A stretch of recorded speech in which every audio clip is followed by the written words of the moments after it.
RTP. Ya está con nosotros aquí Ya esa risa la Con café en mano, con café en mano. Andrea, la grande. Con el café en Andrea mano González. respectivo. La diosa verde. Guten Morgen. Guten Morgen, queridos. Bueno, me siento como en casa. Un saludo grande a este panel. Me siento como en casa, este panel lleno de ñeque y de verdad mucho por hacer, ¿no? Momentos de convulsión, tanto locales como nacionales, que esperan que yo creo que la parte civil de su paso, ¿no? Seguimos siendo espectadores. Andrea, o sea, para comenzar, que yo, o sea, tengo esta bifurcación cerebral, como Bifurcación cerebral. Me encantó. Ese es el próximo tema de la banda, por favor. La van a notar. bifurcación cerebral. Próximo disco de banda guayaquileña. Angie, bienvenida. Angie, Bienvenida. o sea, yo entiendo el paso a desnivel, pero, o sea, ¿por qué dan permiso en una zona? Y tú también eres de la zona, porque yo también soy Totalmente, de la zona. somos afectadas. Nosotros somos guayaquileñas. Pero, Sí, ok, sí. Vivimos en Guayaquil, no es que vivimos en San No, y Borondón. somos afectadas por la obra, A efectivamente, ver, sí. entonces, o sea, para mí es inaudito el que tú hagas un paso de desnivel sin tener en cuenta toda la gente que vive al lado. Porque yo te voy a poner un ejemplo. Vaya la pregunta directa, Ya, porque ya. si no, no. Yo sé. Se me enreda. Ay, Dele. Es que tenía una bifurcación, nos fue aclarando. Que... De una bifurcación encuentre un trance lo para que yo llegar. estoy diciendo es que porque obviamente no le dieron el permiso, no le dan, o sea, o retractan el permiso. Mi mamá compró un apartamento cuando iban a hacer el segundo puente de la Unidad Nacional. Ya, ok. Y ella, cuando comenzó, no podía abrir la ventana, porque obviamente el hollín y el smog, o sea, la mataba en menos de 2 años. La situación que va o sea, ¿cómo pueden permitirse dar un permiso donde realmente no se debería? No es que no estoy de acuerdo con el desarrollo, pero Ok. ahí no. Termina la pregunta. sí, ahí Adelante, termina. Andrea. A ver. Sí, no, y es justamente eso, no va más allá del plano ambiental, va más allá del plano del desarrollo, va justamente el enfoque social. Y algo que es polémico y pongo yo sobre la mesa es cuánto, de alguna manera, cuánto se protegen los derechos de los ciudadanos en las ciudades, valga la redundancia, en las grandes ciudades del país, pero realmente sí hay toda una protección para nuestras etnias, que ojo, es totalmente necesario porque ellas están en una condición de vulnerabilidad mucho mayor que la nuestra, se supone.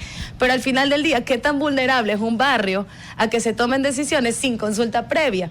Porque los barrios también son personas. O sea, yo sé que no somos etnias indígenas protegidas, pero también somos personas. Entonces, va más allá del tema del permiso ambiental.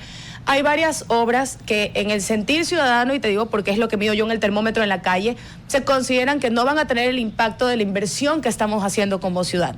15 millones en este paso de desnivel que no resuelve tampoco los cuellos de botellas que son urgentes a las personas ajenas al tema ambiental, o si es que el SUYA le dio licencia o le dio registro, que son terminologías realmente muy del tema de los permisos ambientales como tal y la autoridad ambiental como tal. Y habla de cuál es el impacto, qué siente la gente, en qué se fueron esos 15 millones, realmente me solucionaste un problema. Vine por la perimetral en este momento y el tráfico, por ejemplo, por las uniones al paso a desnivel que están averiadas, arma un tráfico terrible. Vamos a otra, como para no centrarnos solo ahí, ¿no? La terminal terrestre que van a poner ahorita en la perimetral que lleva a la vía a la costa.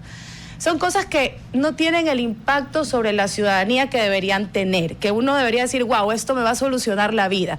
No como, por ejemplo, un paso a desnivel peatonal, que sí se hizo en la vía a la costa y sí tiene impacto. Pero, entonces, Andrea, aquí sí quisiera irme por el lado jurídico y entendiendo que aquí podríamos también irnos a tal vez buscar un profesional, una voz autorizada en el tema de los artículos que fueron invocados para dar este permiso, pero ¿sobre quién recae la responsabilidad? Nosotros estuvimos aquí a alguien de la prefectura del Guayas y nos decía, ¿saben qué? Lo que pasa es que todas las infraestructuras como estas tienen un impacto medio.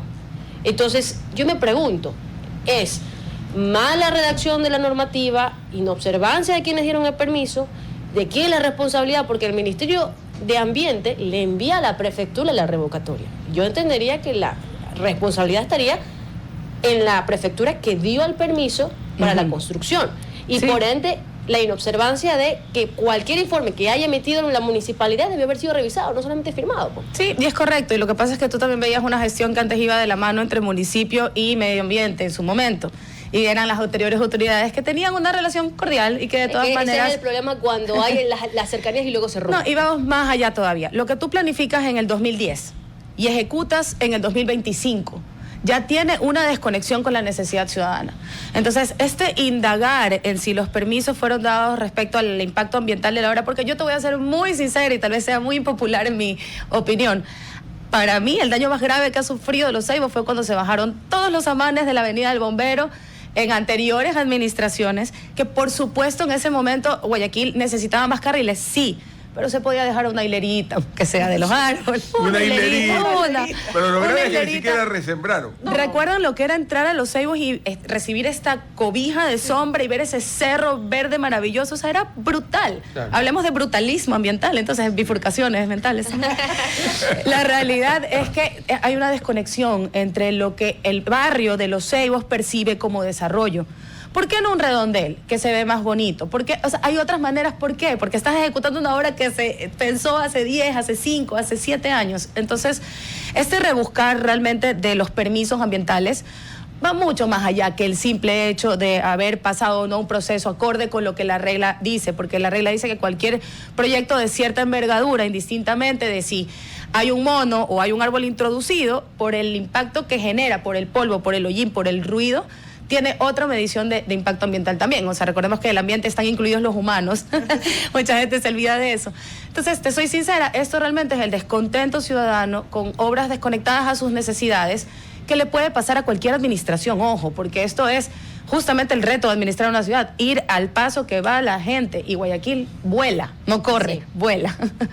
César, si cambiamos el tema sería ideal para no continuar en el mismo tema. Vamos con otro tema. Hay muchas cosas que han quedado pendientes en Guayaquil en los últimos años. Se ha hablado, y esta alcaldía, de hecho, prometió al principio trabajar en la vía de la desconcentración municipal. Ya seguimos todavía haciendo mapas de cómo debería quedar la ciudad. Se ha hablado de mejorar el tema vial de la ciudad, y recién tenemos la cuarta troncal de la Metrovía. Desde la época de Nebot estamos esperando la quinta, la sexta, la séptima, ¿ya? Y finalmente, para dar un tercer tema, por ejemplo, que abarcar de los pendientes que tenemos en la ciudad, se ha hablado de la formalización, eso lo prometió el alcalde actual en campaña, de los recicladores de base, que en la sierra están formalizados, aquí en la costa se los trata como si fueran ellos basura, muchas veces por la influencia de los contratistas de la basura municipal. Entonces, y de ciertos medios que manejan una terminología que de verdad llama la atención, porque medios que yo considero respetables de televisión daban una noticia hace poco, hace unas 2 semanas, chamberos se roban tal infraestructura de tal lugar. Perdón, los chamberos no son ladrones, y no es la manera correcta de decirlo, y le decimos recicladores de base. Aún así, si quieres usar la palabra chambero, la palabra champero no es igual a ladrón. Entonces, sí, totalmente hay una desconexión entre el tema de formalizar, y lo que pasa es que Guayaquil es una ciudad muy vibrante. Recuerda que Guayaquil es puerto, es Fenicia, es en ese caos que muchos no comprenden. Hay un orden y hay una estructura que es muy de los barrios, que es muy de dónde venimos. Entonces, sí es un reto para cualquier persona el tema de formalizar nuestro comercio, venga de donde venga, sea incluso desde el lado de la economía circular, o desde el mero existir de un puerto que corre por toda la ciudad vendiendo sus productos que llegan, y que ha sido ancestralmente la historia de Guayaquil, ¿no? De acuerdo, pero como te digo, ese es uno de varios pendientes. Porque hay muchos alcaldes que llegan a prometer más y más, pero Guayaquil tiene tantas promesas incumplidas. ¿En cuáles te centrarías tú? ¿Cuáles crees que son viables para cumplir? Como ciudadana, yo creo que ahorita el reto más importante que tiene Guayaquil, y lo digo todos, porque el guayaquileño, sí te puedo decir que es un guayaquileño que no está esperando qué le puede dar la parte pública, sino que sí empuja. Y te lo digo desde las ONGs, que muchas veces con los alcaldes que talaron todos los amanes del bombero, después estábamos sembrando árboles nativos en la avenida Barcelona. Entonces, aquí empujamos para la ciudad, para adelante. Yo creo que el gran reto de Guayaquil en este momento, aparte de la seguridad, que tiene que ser una competencia dividida entre gobierno local y gobierno nacional, y no se pueden pelear en este momento, porque mientras ellos pelean hay gente que muere en la calle. Hablamos del tema movilidad y del tema de esta economía vibrante que tiene una ciudad puerto, porque Guayaquil no se parece a ninguna otra ciudad del país.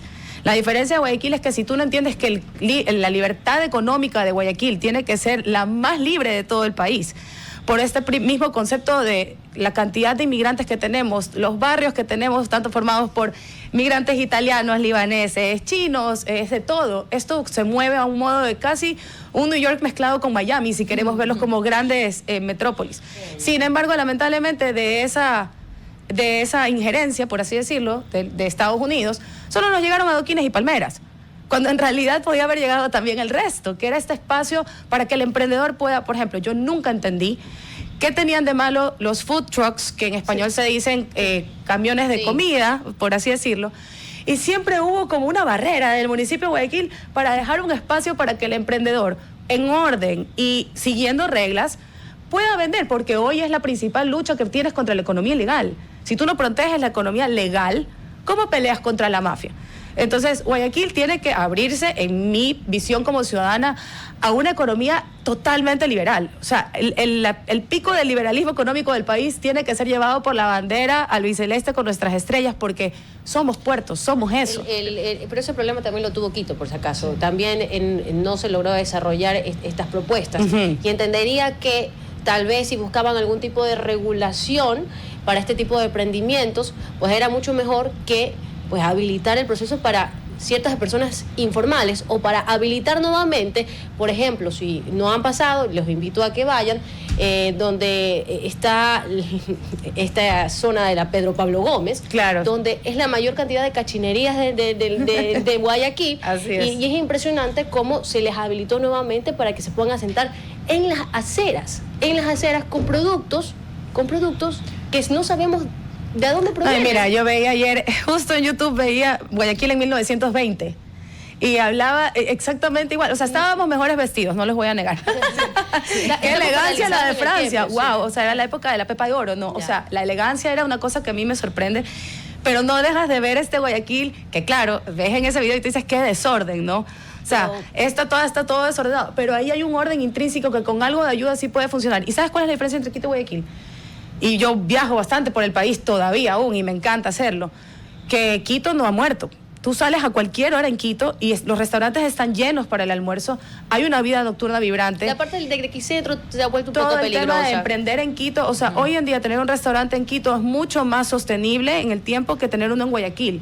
Y eso no puede ser así, porque somos la capital económica del país. Pero, Sandra, ¿cómo vas a combatir todo el tema de las vacunas? O sea, todas esas microempresas o esos microproyectos y emprendimientos que está en La Garzota, que está en Samanes, que está en todos lados. Todo Guayaquil, así es. ¿Cómo tú controlas? Porque no es posible. Yo leí también un artículo de una señora, ¿te acuerdas que tenía un restaurante no sé cuántos años? Sí. Tuvo que cerrar por las amenazas. Que la hija era influencer, Claro, sí, y sí. y que no lo No, hacía. lo que le pasó a Ruquito. O A sea, Ruquito, sí. va de largo. Y esto va más allá porque no es una solarista.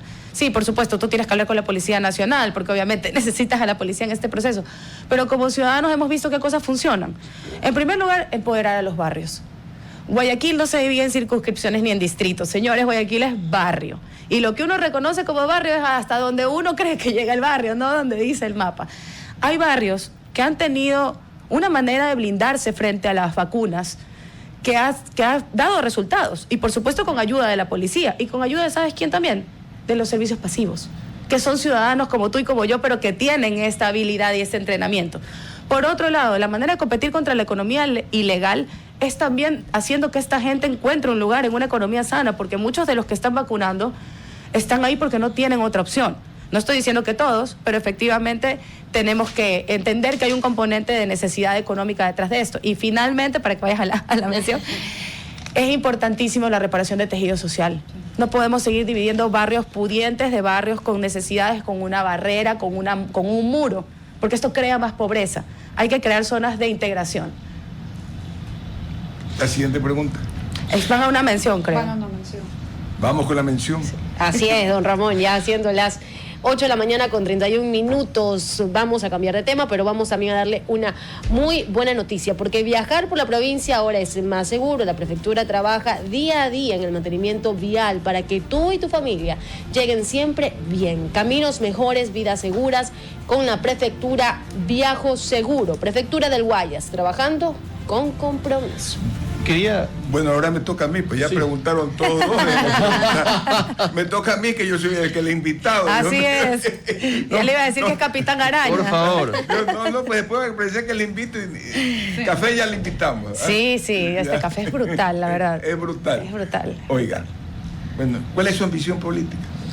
La vemos que está estreada por todos lados. Estamos ¿No me vas a por decir todos el viejo lados. cuento, servir a la patria? No, hacer- no, no, nosotros ¿Cuál es su no. ambición política? En realidad, mira, cuando a mí me tocó este duro camino de llegar a una candidatura presidencial en las condiciones que jamás me hubiese imaginado, porque yo siempre pensé llegar a una presidencia con Fernando Villavicencio, sin embargo no se logró, pero creo que hicimos un buen trabajo en representarlo de una manera mía, personal, en el debate presidencial.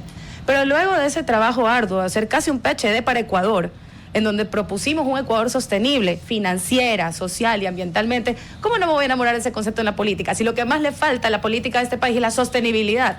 Y cuando hablo de sostenibilidad no solo me refiero a pajaritos y a árboles, estoy hablando de la sostenibilidad financiera de todos los proyectos, por ejemplo, con sobrepeso del socialismo del siglo XXI, como cosas inconcebibles de la derecha, que también hoy tiene 8 años. Entonces, nos dimos cuenta, en primer lugar, conversando con la Unión Europea, que ya te lo contaré con algo más de calma, que nos miraban como bicho raro, y de Europa me decían, a ver, pero explícame algo, tú eres de derecha y eres sostenible en el tema ambiental, que eso sí tenemos en Europa, hay mucho de esto, ya lo verde ya no es izquierda en Europa, ahora hay cosas sostenibles y verdes en el tema de derecha, porque en Alemania sí se fueron un poquito al extremo y hoy tenemos, como todo en la política, este ir y venir de derechas y de izquierdas Depende. extremas al Maniquí. centro.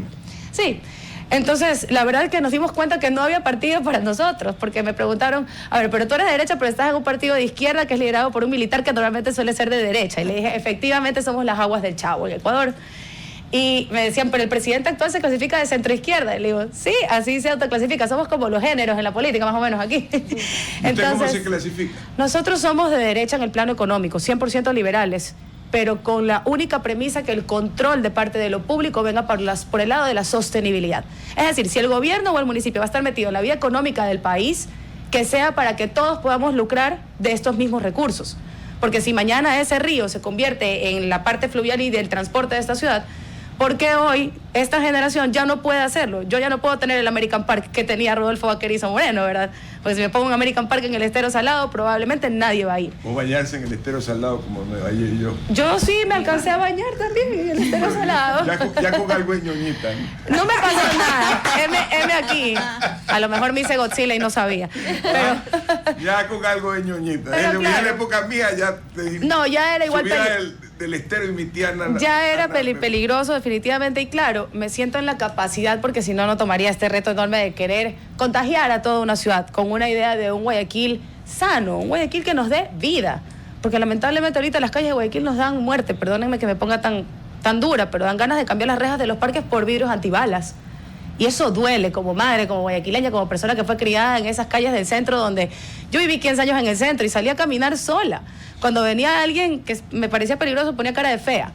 Eso era lo que hacíamos en el centro, las chicas de 13, 14 años que vivíamos ahí. Entonces, sí, siempre hubo el hurto o el robo, no te pongas los aretes que te los quitan. Pero este nivel al que hemos llegado hoy Como asesinato. ya no le corresponde tampoco solo al sector público o a la fuerza pública como tal. Yo creo que ya el guayaquileño está haciendo una mea culpa también de Pero a quién le hemos ¿A dado dónde poder. quiere ir usted con este movimiento? ¿Cuáles son los pasos y para dónde va? No el canto. Mira, ¿Cuáles son ahorita los pasos que está estamos en el proceso ya de presentar los estatutos y el reglamento, que es el último paso para que me entreguen oficialmente el formulario para poder pedir las firmas. Esto sería un movimiento local, con miras algún día hacernos un gran partido político. Creo que la nueva historia del país merece varios partidos, no solo uno. Y obviamente Pero el eso, nivel... a eso se está yendo ahorita, Sí, básicamente. exacto. Estamos en proceso de esperar el formulario para poder recolectar No, me las refiero, firmas. estamos yendo hacia un mundo bipartidista, Sí. entre entendimiento, de lo que entiendo y las Y Ojalá usted no, pidió el yo- respaldo del presidente para su candidatura. ¿Perdón? Y usted pidió el respaldo del presidente para Sí. su candidatura. En realidad no, yo dije que a Guayaquil le conviene ir de la mano con el oficialismo, pero no hablaba de mí como persona. Creo que Guayaquil o los alcaldes de Quito, Guayaquil, de las ciudades grandes del país, no pueden estar peleados con el oficialismo. Quienes sufrimos somos los ciudadanos. Entonces, va más allá de eso. Mira, indistintamente del partido, lo único que siempre hemos pedido es ser libres. Si yo no puedo ser libre, ¿cómo puedo promover la libertad? Entonces, si tengo que andar llamando a Mocolí o a Bélgica para andar pidiendo permiso de cada cosa que tengo que decir en la entrevista, yo no puedo ser libre así. Entonces, la realidad es que creo que el nuevo capítulo de la política, el país necesita más de 2, por si acaso. Y a pesar de que no nos sobran movimientos, porque es lo que más hay en el país, sí hace falta una nueva representación de los jóvenes. Lo veo, por ejemplo, en el plano indígena. Creo que hay muchísimos jóvenes indígenas que hoy van a dar una nueva cara de este liderazgo que tú ves en redes, que van afuera a otros países a representarnos. Van cambiando cómo luchas. Tal vez no las luchas, pero sí cómo luchas. Entonces volver a elegir el señor Vargas Santi. ¿Qué traspaso generacional puede ser eso? Pero lo veo más abierto a dejarle el espacio a estos jóvenes que hoy hablan 3, 4 idiomas, que vienen de informarle al mundo todos estos conocimientos ancestrales o las vivencias o las dolencias que tienen en sus lugares. Entonces, ya no hablas de la revolución mariateguista para poder, los 500 años de la invasión española. O sea, ya están en otros temas. Y creo que así como está pasando ahí, está pasando en la política a diversos sectores. Andrea, preguntarte, ya que estamos hablando del tema de elecciones y creación de movimientos, ¿qué opinas sobre el nuevo código de la democracia donde establece que solamente los que tienen el recurso económico van a poder participar? Y de hecho hay una declaración del señor Chamba que me ha sorprendido porque dice, si no tienen dinero para participar, entonces no se metan. Volvemos al siglo XIX. Y es terrible. Es una locura. En realidad es una locura porque quien lo ha vivido, porque yo ya tengo algunas campañas encima. En primer lugar, hay un imaginario de que el CNE poco más y toma una funda de plata para que tú puedas hacer tu campaña. Y mucha gente desconoce que lo que hacen es un cruce directamente con los medios. El candidato jamás toca ni ve ese dinero. Igual continúan con ese imaginario. Y la realidad es que la mayoría de partidos sí han dejado, obviamente, por la pata de los caballos, como decía mi abuela, el tema de para qué sirven los fondos de los partidos. Sin embargo, tenemos un reglamento de la democracia que promueve a que los partidos participen todos siempre. Así usted no tenga ni idea de para qué está participando, usted tiene que aparecer en la papeleta o yo lo multo o caso contrario lo extingo. Claro. Entonces, más que culpa de los partidos, esto es culpa realmente entre el CNE y el TCE, que ponen reglas donde los partidos pues necesitan desvivirse para estar presentes en una papeleta y no pueden enfocarse realmente, en primer lugar, y como nos damos cuenta, criar, mejor dicho, el relevo generacional.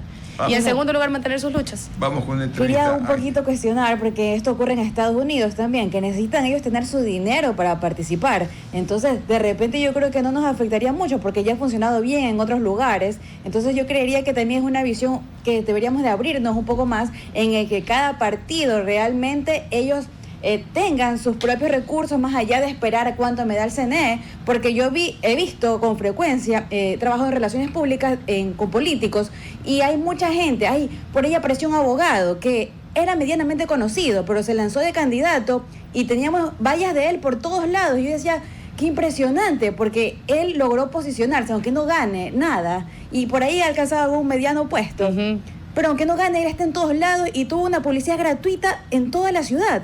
Entonces, yo sí creería que... Y después sí, toda la ciudad sucia con esos papeles. Sí. No me van a ver a mí, por si acaso.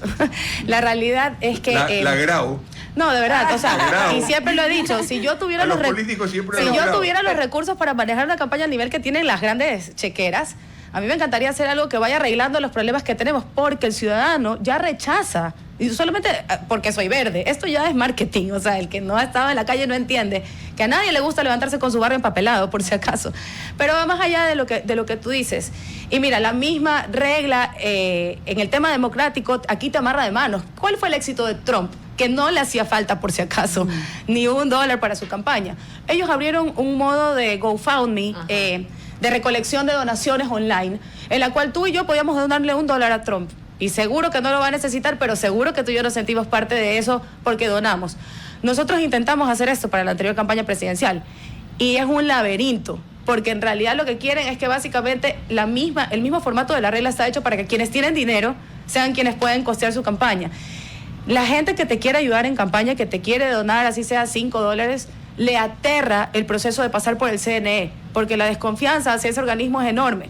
Entonces, ojalá que dejen abierto ese camino para nosotros como recién llegados, digamos, al tema y sin los recursos de otros contrincantes o competidores, es importante que nos dejen hacer eso, en el momento en que nosotros podamos abrir un movimiento ciudadano, y es un mensaje muy fuerte para la ciudadanía, porque eres parte y tienes voz y voto, no solamente firmaste como afiliado. 8:41, toca despedirnos de este segmento. Mis compañeros continúan en la hora, la mañana en RTP. Ya volvemos. RTP.